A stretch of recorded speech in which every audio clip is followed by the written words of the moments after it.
I recently had an Instagram conversation with a friend where he told me that Noam Chomsky, and here I'll amend my esteemed friend's language, was misguided for being soft on Russia. To quote him, should I cut this as a card? Not expanding NATO is babying Russia. Ending the war on their terms is babying Russia. He of course said we should not baby Russia. He went on to say, and you may recognize that he's an Elon Musk fanboy, that the US is the greatest force for good in the world.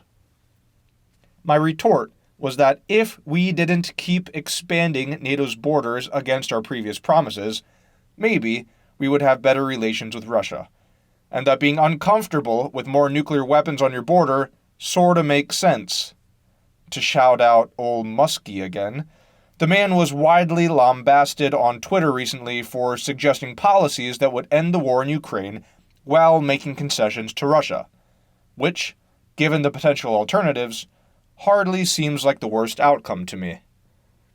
These two views on Ukraine are an illustration of our topic at large. Are the US's policies around the globe, in competing with Russia and with China, good or not so good? There's a great case for both sides. The US maintains free trade around the world, supports democracy, supports international institutions like the UN and the WHO, and by maintaining a strong military also largely maintains the relatively peaceful status quo, which may also deter war.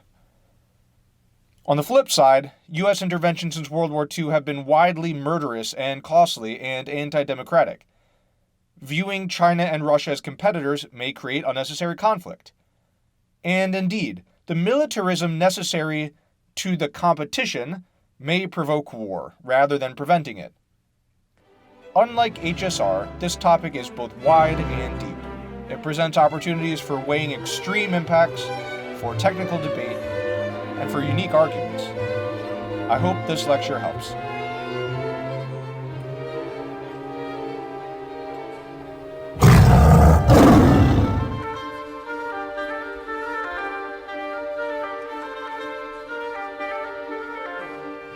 Hello! Before we begin, some housekeeping, two things. First, all evidence mentioned in this video is available in the debate track brief at debatetrack.com. A full PF course, PF Essentials, is available for only $1 more for now. And these fees all go towards the many hours that it takes to make each of these videos and to keep them free. So thank you for your support. Truly thank you. I know there are other ways you might procure these briefs. Thank you for not doing that. Or hopefully you feel guilty if you use those ways, because it really does help to keep this project going, and it does help to make these videos free. Second thing, I encourage you to check out the North American Debate Circuit, a new online-only public forum debate league with cash prizes. Their next tournament is on October 22nd and 23rd. We'll use this topic, GPC, and again, they have cash prizes. I'm not sponsored by them, but do believe their tournaments will improve the debate landscape. I've put a link to their site in the description, and if you go to check out that site, I think you'll agree most of the changes they're making are things that everyone wants, including cash prizes. I also have an interview with the founders on this YouTube channel. Go check it out. However, the audio sucks, so you gotta be okay with that if you're gonna watch the interview. Now, here is your resolution. The United States' strategy of great power competition produces more harms than benefits. Let's talk first about what all these words mean, then address grounds for both sides, and finally touch on uniqueness, which you'll likely run into and probably you'll want to exploit. So, first, definitions, or as the case may be, the lack thereof. The United States. As this topic doesn't point to a particular policy, we also don't have a particular actor named. The US could refer to the US military, the federal government, or the business apparatus that spans government and US companies and therefore engages in technological and economic competition. Not to get hung up on definitional philosophy, but it really is kind of difficult to define a country. Just try it. The easiest thing to nail down about a country may be its borders, but even those are arguable and often disputed. Next, strategy. This is the trickiest word. The resolution refers to a strategy, the strategy. But what exactly is that strategy? Is it the strategy to remain the global hegemon, to suppress its competitors, to spread freedom and democracy, or some other strategy? In truth, there's several contenders for what the US strategy even is, and should be, even within the government. So it's unlikely that a single strategy will be easily agreed upon. Next, the meat of the topic, GPC, or Great Power Competition. Great Power Competition refers to great powers competing. For this topic, those countries should fit two criteria. First, they should be powerful, and two, they should be in obvious competition with the US. In the literature, those two candidates are China and Russia. Other competitors, like North Korea and Iran, don't typically make the list due to their relatively smaller militaries and more limited ambitions. And powerful countries like India and Japan don't make the list as they're not truly geostrategic rivals to the US. The US is currently the global hegemon. As the world's largest economy and military, a vast array of allies, and the seat of global bodies like the UN. It does not, therefore, subscribe to the Cold War-era theory of spheres of influence, where great powers essentially govern their own backyards. So China is in charge of places near China, the US is in charge of places near the US, etc. Despite the proximity, shared history and culture, and largely shared language between Russia and Ukraine and China and Taiwan, the US will still involve itself in these issues, for now. Next, produces. This verb is present tense, but the consequences of great power competition stretch back 100 years or more. Our example from the Cold War relevant? The War on Terror? Relatedly, are future things GPC can do, good and bad, on the table as well? Based on this discussion, you may be able to tell that it will be difficult to divide grounds and establish topicality for both sides. Nevertheless, let's briefly discuss where each side may lay. AF grounds. For AF, safe arguments will be about pushing back on Russian revanchism, as it's known, Russia's attempts to acquire back previously USSR territory, and for China, its exploits in the South China Sea and planned exploits in Taiwan and beyond. China arguments will also include technological and economic competition. Likely, Russian arguments will not. Beyond this, the scope is ill-defined. Might we include other countries? Are all types of competition on the table?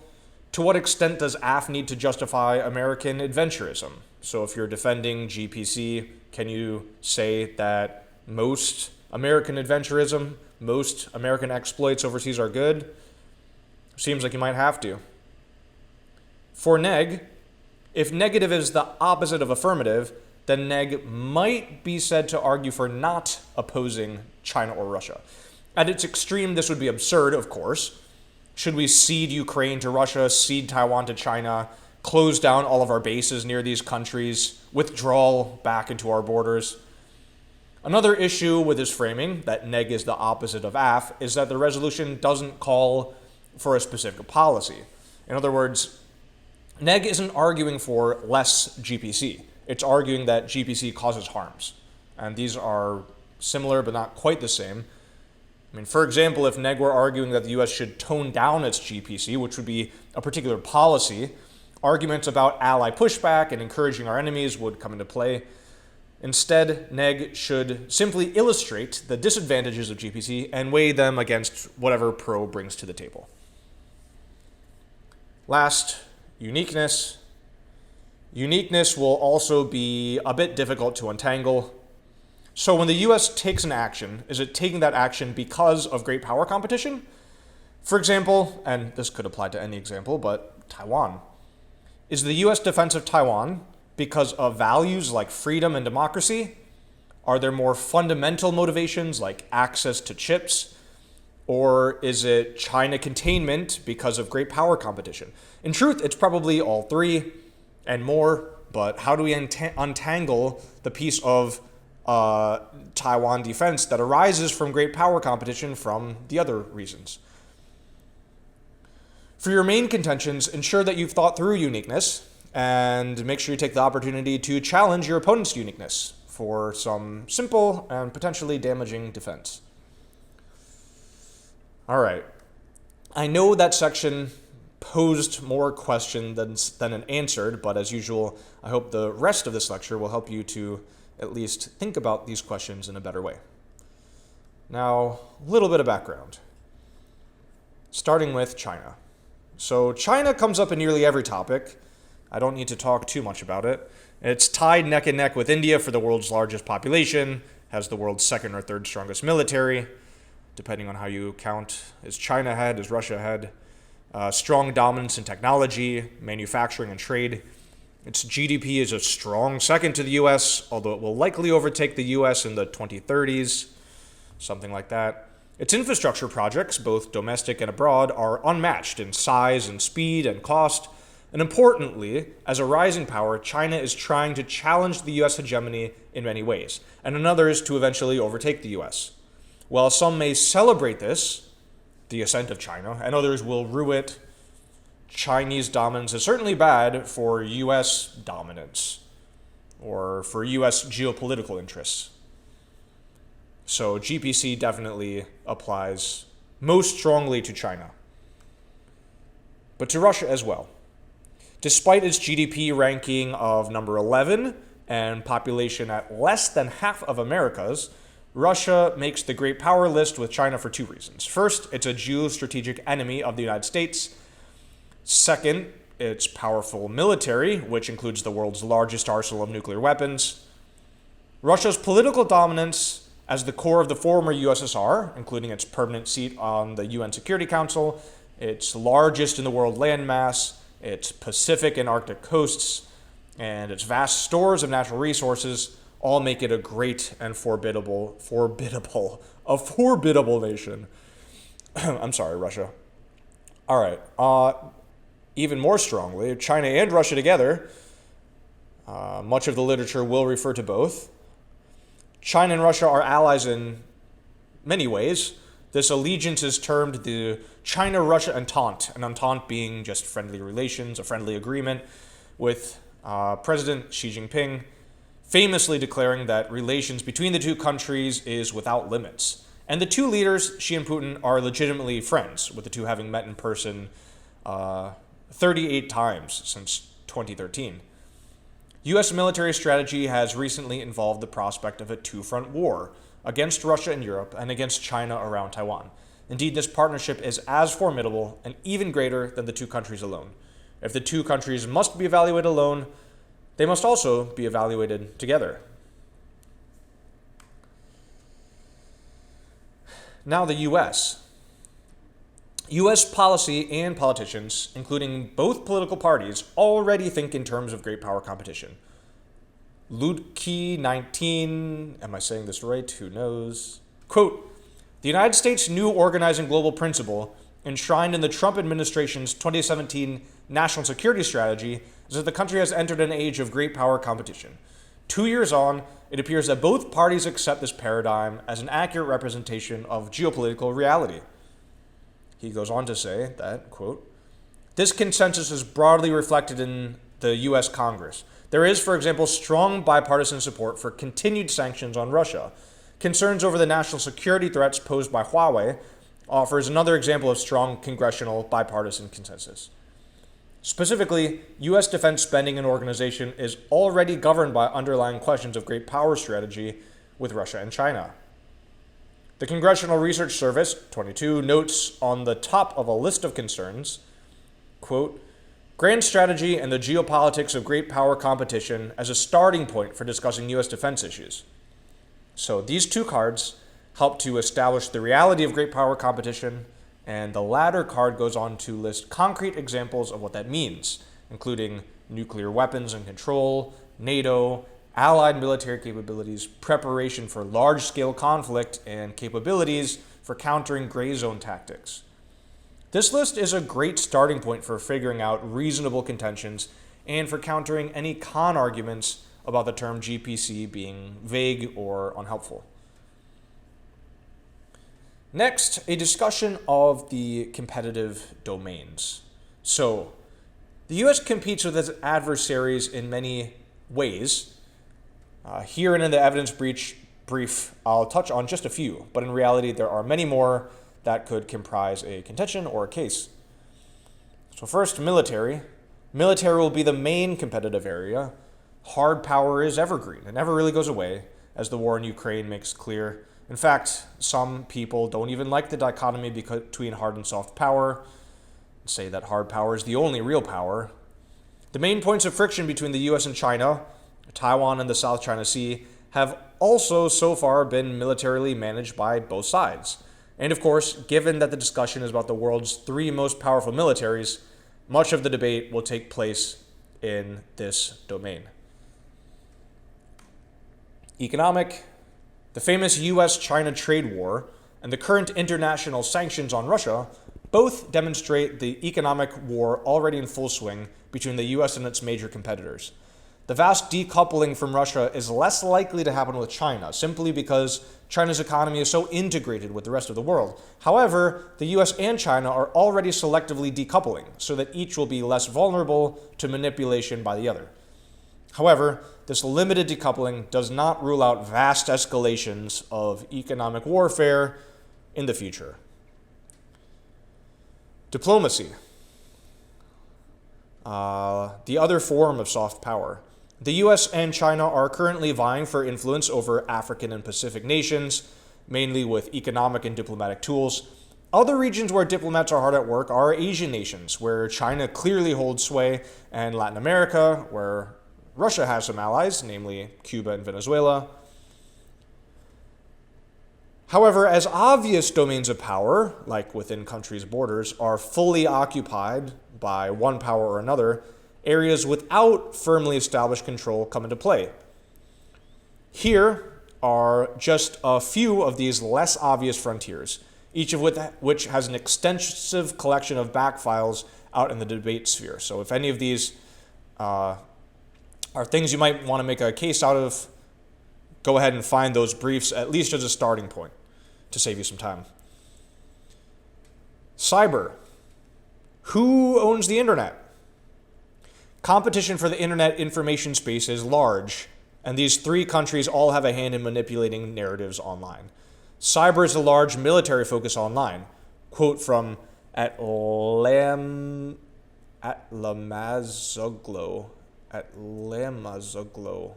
from this guy, 22. As the U.S. military focuses on great power competition, cyber warfare has more potential to shine.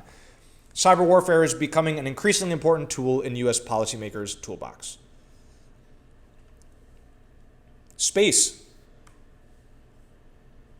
Gulucci 21, quote, great power conflict has for millennia been Earth-based. However, humanity is now at a pivot point where the great powers may take their conflicts into space. For space cards, please track down the briefs from March 2021, the PF Space Force topic. Who owns the Arctic? Well, there are legal answers to that question. In practice, the Arctic countries have overlapping claims, and not all of them assert their presence equally. Only one fully supports its presence, that would be Russia. The others are various stages behind Russia. Yet the Arctic will become increasingly important as global warming progresses. Quote, Estrada 21, China, Russia, and the United States are developing strategies to achieve a preeminent position in this region, considering the Arctic is warming twice as fast as the global average and holds approximately 90 billion barrels of undiscovered oil, about 13% of global estimates, and 30% of the Earth's undiscovered natural gas reserves, unquote. There's also a great Arctic card in the pros section of the debate track brief that essentially says that the U.S. is far behind Russia on Arctic security and needs to step up its game through great power competition. Who owns the sea? Again, there are laws around this. Some of you old heads may remember the UNCLOS topic from September, October 2018. But the sea is the major military area in which the US and China currently contend for control. From Fields 21. The PRC is now using its naval and other maritime forces to challenge the United States and the current world order in great power competition. The PRC is using its Coast Guard and maritime militia to exert sovereignty and keep adversaries off balance as it employs gray zone operations at a threshold below armed conflict. These four domains, in the forms of military, economic, and diplomatic competition, are just some examples. Again, this topic certainly allows for even more unique arguments than these. Now, let's move on to arguments proper. Here is basically Pro's take. Great power competition is the geostrategic reality. China is rising and challenging the stable and peaceful system the US has created and maintained. Russia is also seizing the moment to throw some wrenches in the global order. Embracing GPC as the US does, therefore, helps to maintain peace, prosperity, and freedom around the world. First, GPC is a good strategy. The US should have some kind of overarching strategy. Our personal and national attention isn't great enough to hold all complex ideas in our minds. Instead, we need rough strategies to help guide us. Otherwise, we're a ship without a rudder. And the seas are getting increasingly rough. From Ludwig and Kirling 21, this quote is long, but it sets the tone well. Quote, competition itself is a great engine of human motivation, effort, and accomplishment. The United States has enthusiastically embraced competition as a core value and ideal across nearly all spheres of human activity. Competition compels us to work harder and smarter, with a keener focus and a clearer objective in mind. This is a time to double down on our strengths, more open, freewheeling, and democratic, more resilient and resourceful, more innovative, nimble, and able to adapt to new threats and opportunities. This is a time to become more like us.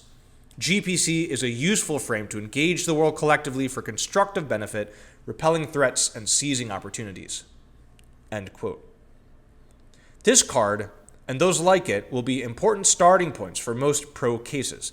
America needs a strategy. If Khan thinks GPC isn't the right one, they should suggest an alternative.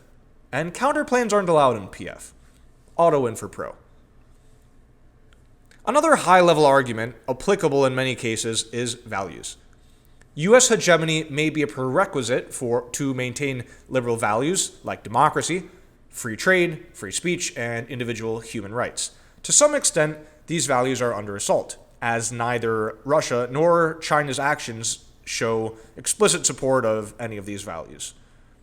So, to the extent that liberalism is good, and that the U.S. espouses these values through GPC, GPC is also good.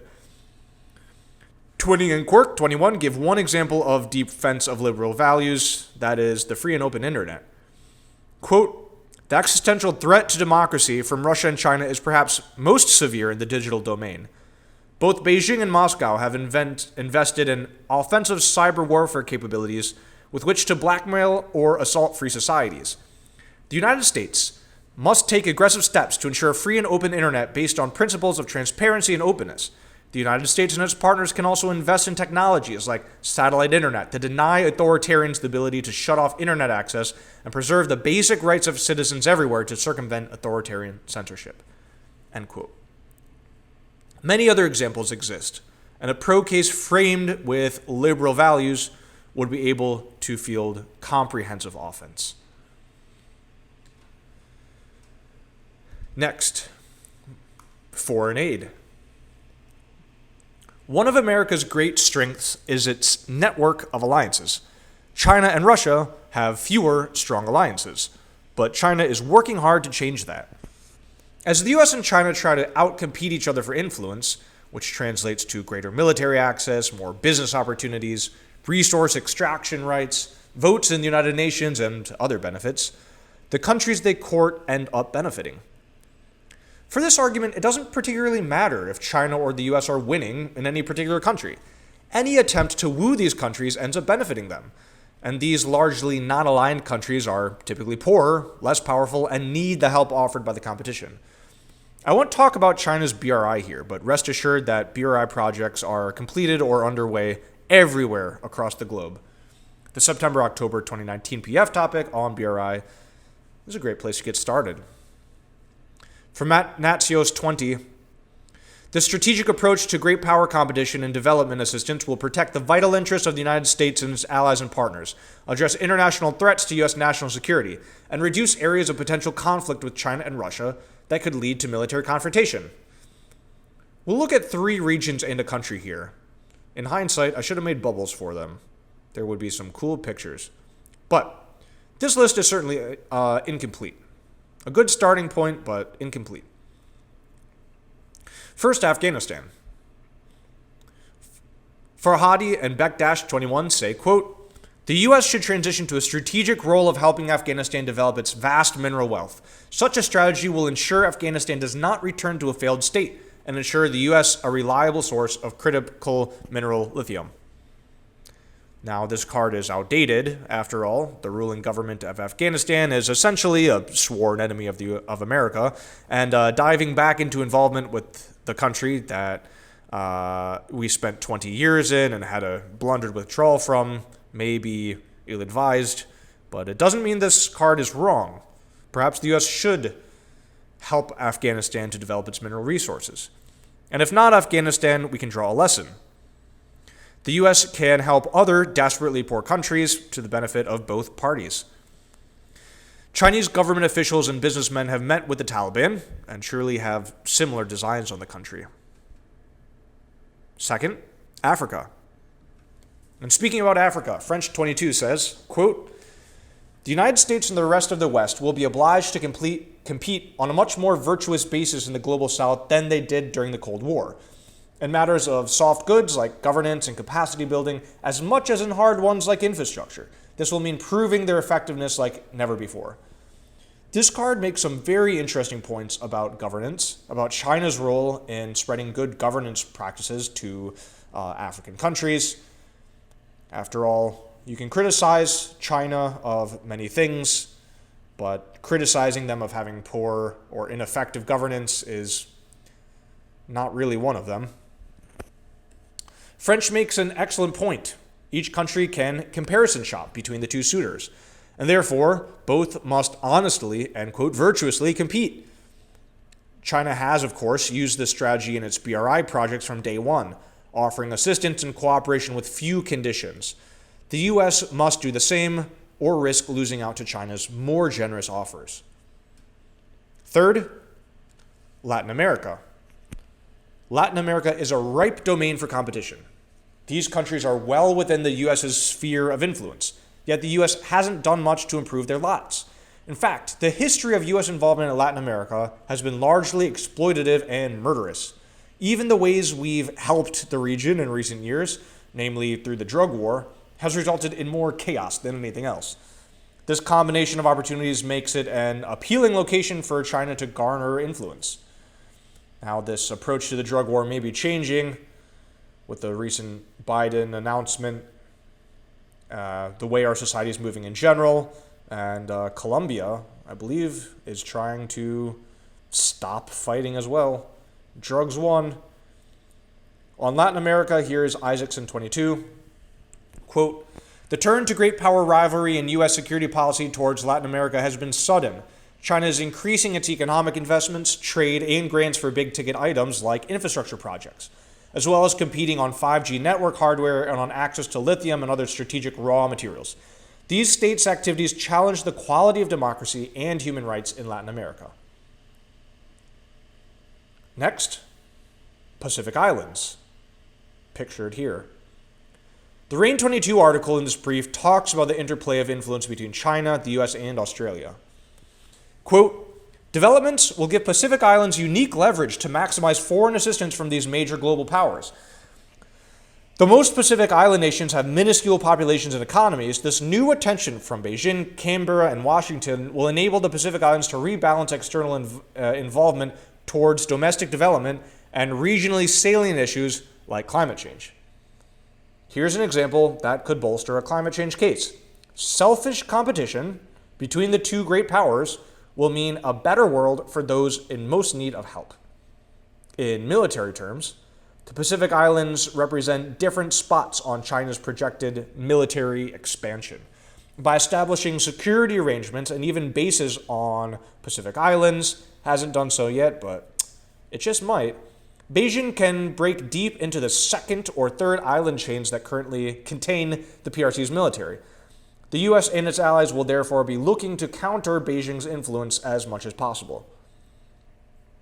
All right, there are the 4 bubbles in one bubble.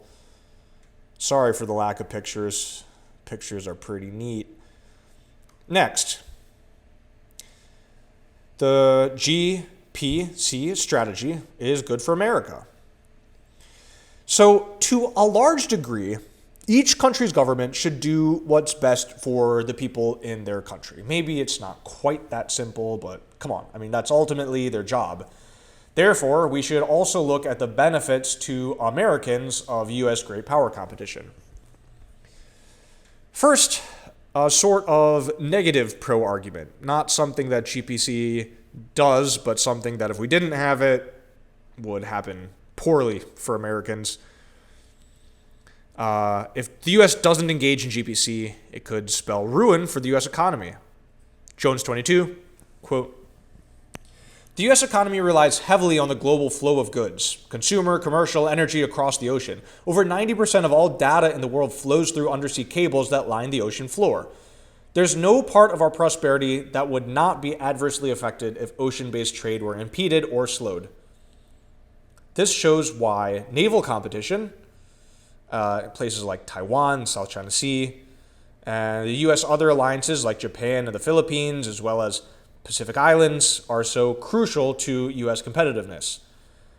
China's ability to restrict key trade routes would seriously damage the U.S. economy.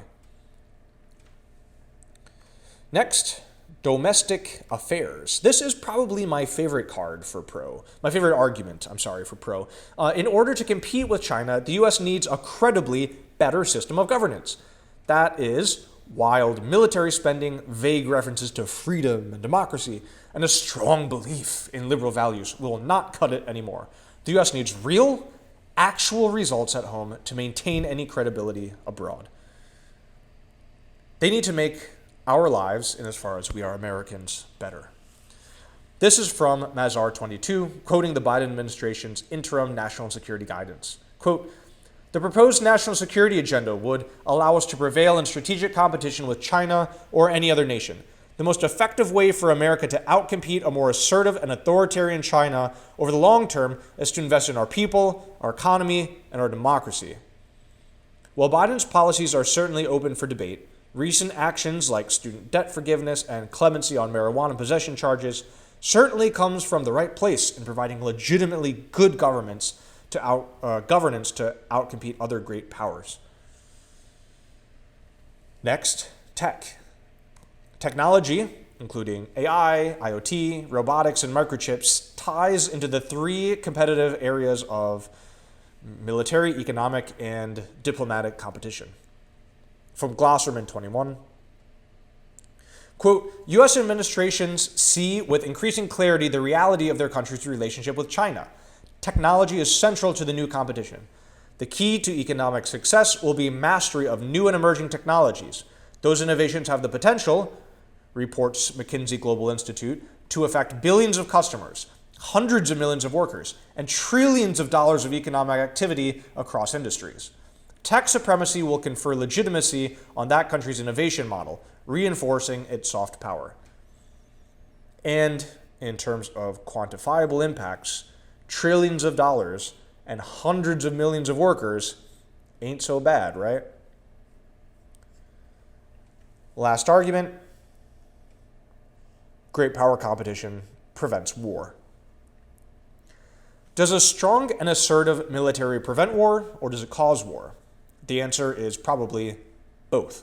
But what we're concerned about here in GPC is great power war. For pro, GPC prevents this particularly scary flavor of military warfare. McMaster and Scheinman 22 say that the U.S.'s relative military restraint has so far been a dangerous failure, led us to the current moment of rich nuclear rhetoric, and suggest we should double down on our military. Again, a long quote, but a good one. Quote, "The United States has, since the end of World War II, largely pursued a policy of restraint despite its considerable military power. Unlike other superpowers, it has not sought territories or treasure. On the contrary, it incurred considerable expense to foster a peaceful international order where other nations could thrive. Under the belief that a market economy, normal trading relations, and a democratic wave would foster liberal democracy everywhere, Washington even sought to elevate, embrace, and enrich its former Cold War enemies. However, restraint was not reciprocated. Russia and China embarked on the largest military modernization and expansion programs their countries had seen in generations. U.S. restraint was interpreted as weakness. Ignoring these menaces has now led the West to the most dangerous precipice since the depths of the Cold War. Managing these situations with China and Russia clearly are not the same, and although they do share some principles, they need to be addressed separately in any war deterrence case." Again, another bubble.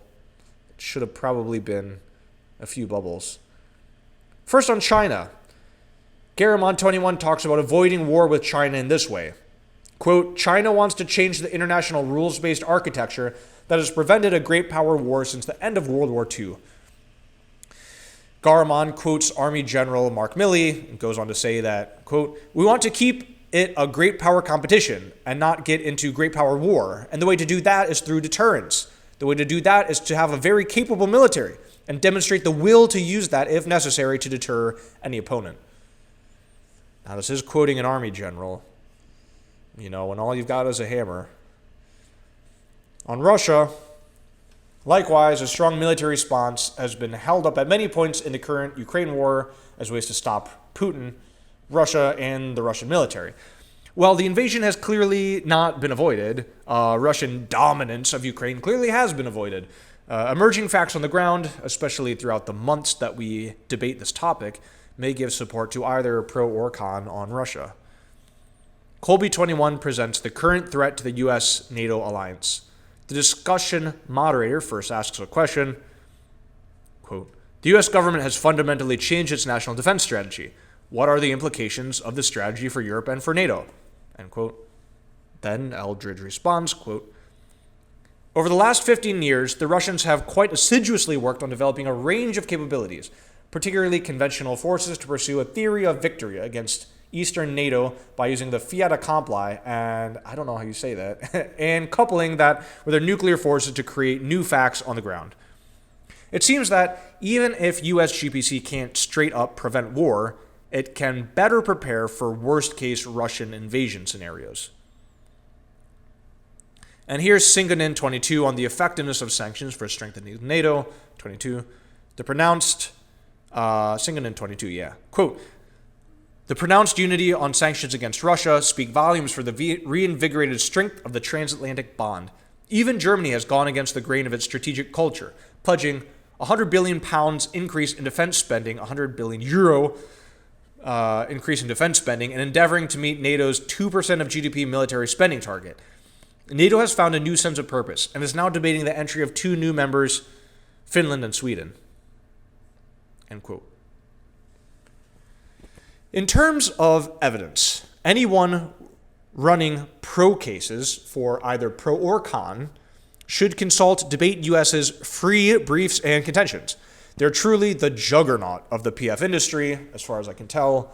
And while Debate Track is certainly special in my heart, as I hope it is in yours, this one-man operation cannot match their output across the board. I will link to their GPC write-up and evidence in the description. Now, con. Great power competition is at best a meaningless concept, and at worst a poor strategy that undermines U.S. values and leads us into risky and expensive wars, and is likely to precipitate much bigger ones yet. Cooperation should be preferred over competition. First, GPC is a bad strategy. Again, we can frame Khan's arguments with the high-level proclamation that the concept of GPC is unhelpful or actually dangerous. Inaccurate beliefs, or beliefs that ingrain competition in nearly every part of our relationship with Russia and China, are not beliefs that we should cling to or use. The following two cards succinctly illustrate the essential problems with GPC and could go at the top of most con cases. Thrower 22. Quote, great power competition risks advancing a reactive approach to China and Russia, one that, beyond being unlikely to find enduring support from U.S. allies and partners, is likely to lead to ubiquitous struggle over selective contestation. Second, it risks overstating the competitive challenges that these two countries present, heightening U.S. anxiety and facilitating the Sino-Russian Entente's progression. Next, Lantham 22. Quote, the frame of great power competition is deeply problematic. First, as a description of the current international order, it distorts as much as it reveals. Second, as prescription, the GPC frame is not only misleading but dangerous. Building a grand strategy based on flawed analogies with the interwar years and the Cold War is destined to produce pathological policy outcomes, not the least of which is a prospect of limitless rivalry, open-ended, full-spectrum, and overly reactive competition with Russia and China for power and influence, irrespective of the actual U.S. interests at stake. An example here of values. Engaging in a realist GPC competition requires cooperation with groups and countries that help the U.S. to advance its own values, regardless of whether they share U.S. values or not. So, in other words, if we're competing, we need to use every tool in our box, even if those are unsavory and bloody tools. Hence, the U.S. has deposed democratically elected leaders across the globe, from Chile to Iran to kind of Ukraine itself, because these leaders were opposed to some U.S. interest, either military or economic or otherwise. The U.S. continues to work with just such unsavory countries. From Sinkanen 22, quote, the ability of the U.S. to counter Chinese or Russian influence globally hinges on the U.S. ability to work pragmatically with regimes that possess few democratic credentials.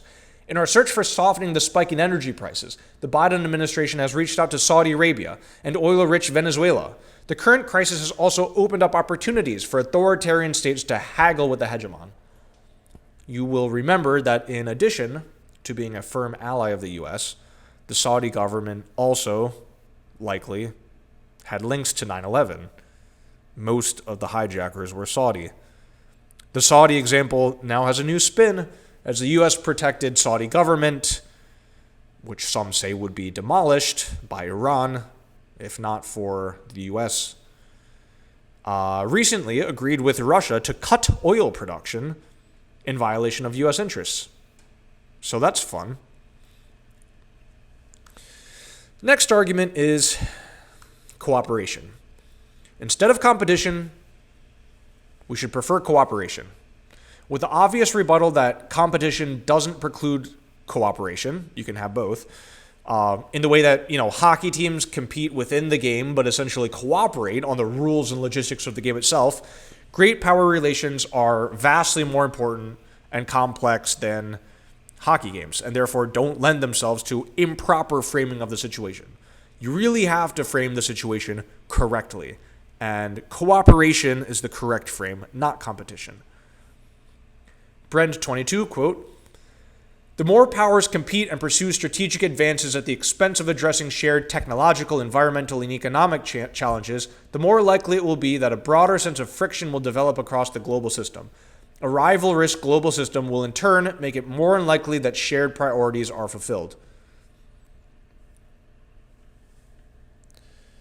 Next, on climate change, to touch on one specific example, although any international issue could serve as an example of cooperating, climate change is likely the largest global threat that can't be addressed without cooperation.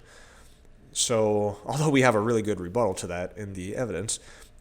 So, after Nancy Pelosi's recent visit to Taiwan, China cut off key diplomatic links with the U.S., including dialogue on climate change.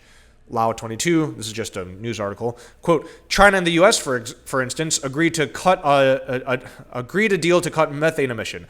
It's now unclear whether Beijing will continue to honor its side of the agreement. So, yeah, maybe we should be working together. GPC hits U.S. climate change preparedness in another way. Increasingly, the U.S. military will be relied on to assist with climate change disasters. If these same personnel are engaged in the overseas deployments necessary as part of GPC, they won't be around to help with the increasing domestic crises. Cooper and Evans 22, great card, quote, "Today's military planners must contend with two potentially conflicting demands: growing requirements for the U.S. military to respond to disasters and the effort to restructure the force for great power competition.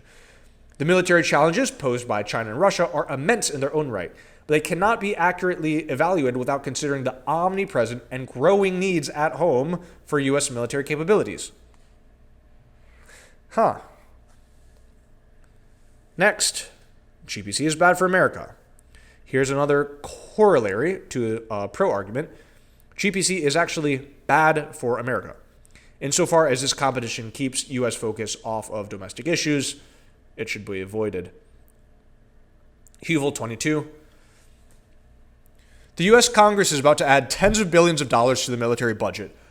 Unrepentant hawks scorned this as inadequate, urging a 50% increase or an additional $400 billion or more a year.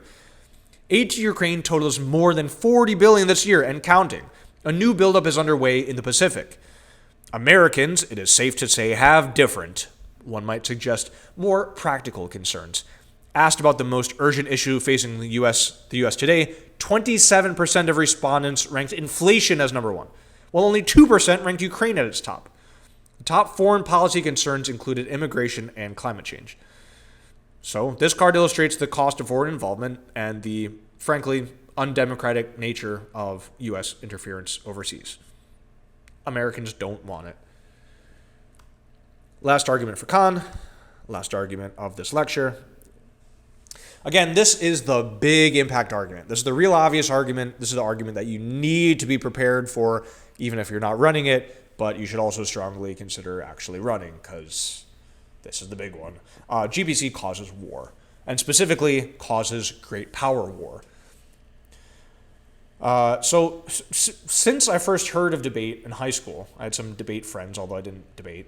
The constant linking of everything to nuclear war has been kind of a meme, right? Like, apple farming subsidies increases competition with Canadian apples, which breaks the alliance, which emboldens North Korea, which invades South Korea and escalates to human extinction. Apples cause nuclear war. But now more than ever, it doesn't really seem like such a meme anymore, especially when you're talking about like great power competition, right?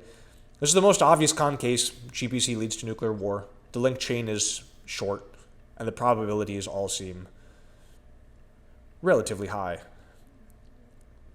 Here's Mersheimer 22 on how GPC caused the Ukraine war. Quote, "The United States and its European allies share most of the responsibility for the crisis. The taproot of the trouble is NATO's enlargement, the central element of a larger strategy to move Ukraine out of Russia's orbit and integrate it into the West.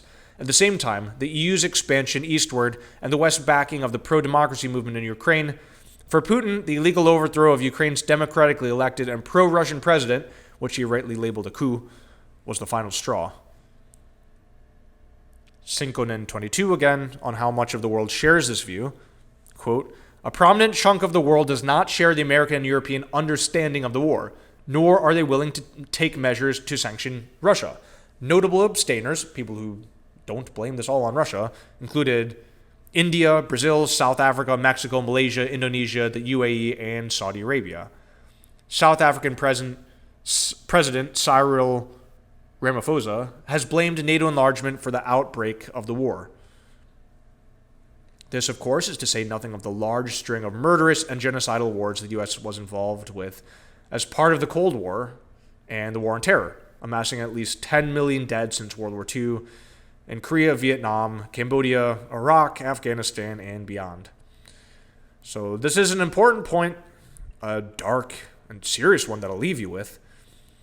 For those of you, and you're all debaters, so I'm sure you won't fall into this trap so easily, because you're debaters, but the narrative that all of us are, let's say, supposed to accept as part of the news, which you have to understand, like, the news that you read online is mostly American propaganda. Doesn't mean it's wrong, but it is American propaganda, you know, like, by any reasonable definition.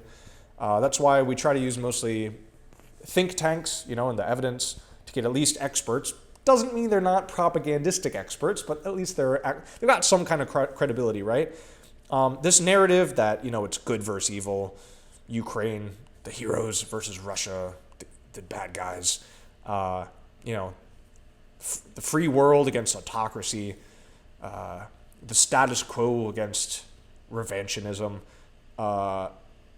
This is certainly very misguided, right? And speaking of this kind of the trap that it's easy to fall into of thinking along with the narrative, right? I mean, you've heard this quote, don't believe every thought you have, right? Like, just because it's a thought in your head doesn't mean it's true, right? And you should question those beliefs. That machine that forces the propaganda of support for war is the same machine that has got us into every other war.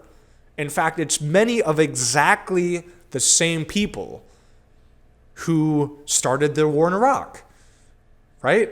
And the war in Afghanistan. It's the same people, at least people in the same camp, but actually some of the same people. And the machine of propaganda and government and business, the military-industrial complex, the same machine that got us into Korea and Vietnam and all of these other wars that have caused, again, more than 10 million dead since World War II.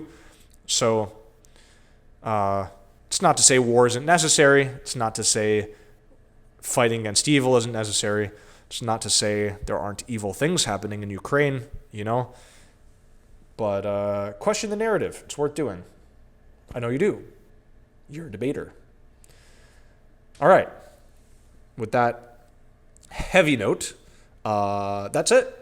That's it for this humble lecture. Please leave a comment. They do feed my soul. Truly, they feed my soul. Visit debatetrack.com for cards mentioned in this lecture. As always, be kind, eat organic veggies, avoid those pesticides, get some sunshine, please. Not too much, but some, please. Lots of love to all of you, and I will see you again in a couple months. Bye-bye.